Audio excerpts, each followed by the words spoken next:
Yang pertama, Forum Guru Prioritas Pertama Negeri dan Swasta, FGPPNS Nusantara. Silakan.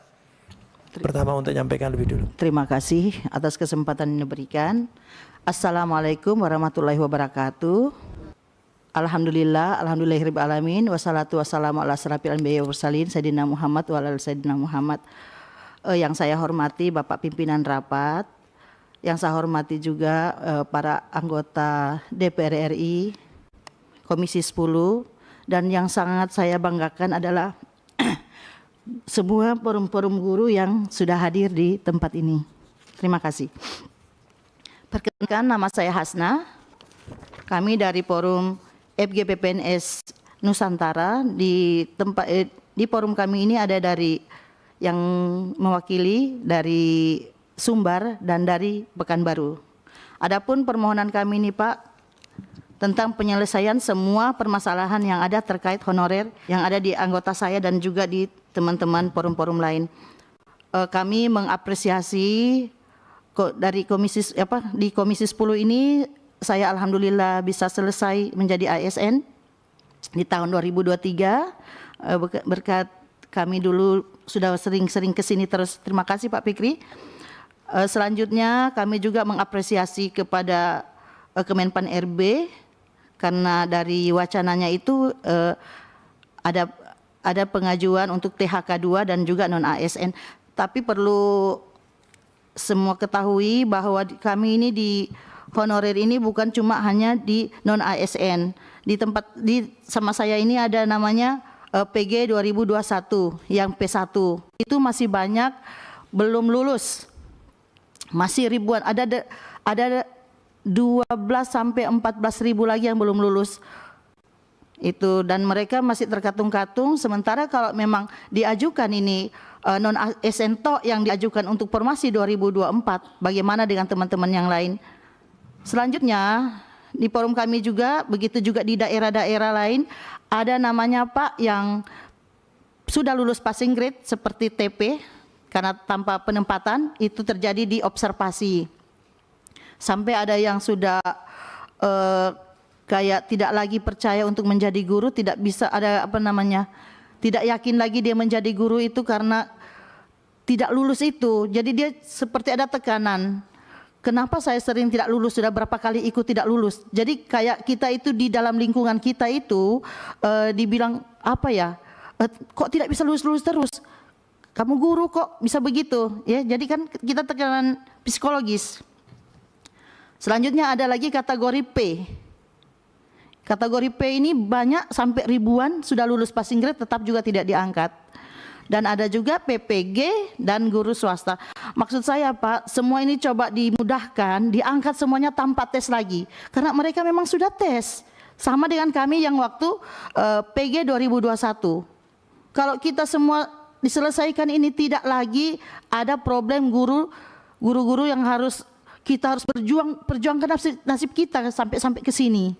Saya mohon dengan sangat untuk Komisi 10 dari P1 ini yang memang sudah ada, terus yang TP, terus yang P itu diangkat saja jadi tanpa tes dan tanpa cuma melihat memang ada nama mereka seperti di P1. Jadi tidak lagi terkatung-katung, tidak lagi kita harus itu menunggu formasi berikutnya mau bagaimana lagi regulasinya. Regulasi itu dimudahkan saja dengan formalitas karena memang sudah banyak yang sudah berumur di situ. Selanjutnya kalau Kemenpan RB mengambil dengan data yang sudah ada di BKN di TMT 2022, nah bagaimana teman-teman yang cuma terdata di Dapodik? Kan banyak yang tidak terdata di BKN itu. Masalahnya kadang karena gajinya itu dari komite. Jadi otomatis tidak bisa masuk padahal mereka itu sudah 10 tahun mengabdi. Itu jadi mohon dikaji lagi, kita mengambil saja dari Dapodik. Itu. Selanjutnya Pak, saya itu juga pembukaan formasi ini kok bisa ABK lebih kecil daripada guru yang ada. Kalau memang toh ABK-nya itu analisis beban kerja itu cuma misalnya 10, sementara gurunya itu 20. Saya tanya sama teman-teman, kamu ngajar? Ya ngajar. Loh kok bisa ABK-nya lebih kecil daripada gurunya? Kalau memang guru itu 0 jam, ya itu masuk akal. Berarti ada kelebihan guru di situ. Selanjutnya Pak, kami juga punya tendik. Tendik yang tidak pernah disentuh apapun. Sudah berkali-kali juga saya ke sini ini, insya Allah di formasi 2024 ada tendik. Tendik ini banyak di situ dari satpam, penjaga sekolah, dan juga yang petugas kebersihan. Lewat kesempatan ini juga saya mohon dengan sangat untuk tidak membedakan ASN, PNS dengan P3K. Dari pensiun, seragam, dan juga pengembangan karir. Kami sampai di sekolah itu Pak, kalau upacara kan beda baju kami. Kami pakai baju putih hitam, terus yang PNS itu memakai baju kaki yang warna kuning tuh. Sampai anak-anak saya bilang, Bu, kenapa tidak pakai baju sama dengan ibu itu? Jadi saya bilang, iya nak, baju itu mahal, jadi ibu belum sempat beli. Ayo kita beli ibu. Padahal karena itu memang tidak sesuai dengan dari undang-undang Kemendagri, memang dibedakan ya PNS dan P3K. Selanjutnya Pak, kalau di P3K itu hanya ada S1, sedangkan S2-nya tidak bisa dimasukkan. Nah, sedangkan kami itu memohon, kalau memang kita kan S1 itu di golongan 9. Nah, mereka juga sudah sekolah kan yang di S2 ini, coba dikasih golongan 10 atau bagaimana supaya bisa dikaji kembali.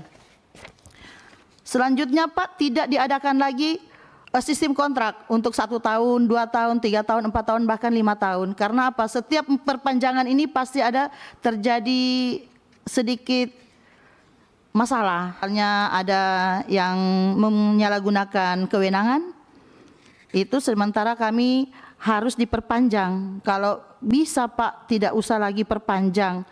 Tinggal di otomatis dia akan mengikuti sampai pensiun. Selanjutnya di 2021 kami itu ada 193.954 guru yang lulus di passing grade yang disebut P1. Nah, penempatannya ini Pak sangat jauh-jauh semuanya. Sebenarnya kami menerima, biarkanlah ya, karena memang kami ingin ya. Tapi setelah diikuti, ternyata kalau misalnya kita pinjar itu di jam 6.40, kita harus subuh dari rumah karena banyak teman-teman itu sampai 3 jam. Sementara mereka mau tinggal di sana itu tidak ada tempatnya. Yang lainnya kami di formasi BK Pak. Nah, BK ini bimbingan konseling. Nah, mereka ini terdapat mapel gemuk karena 150 murid baru 1 BK-nya. Kalau seperti ini terus tidak akan terurai. Bagaimana bisa tuntas target 2,3 juta untuk formasi 2024 kalau masih terjadi seperti ini.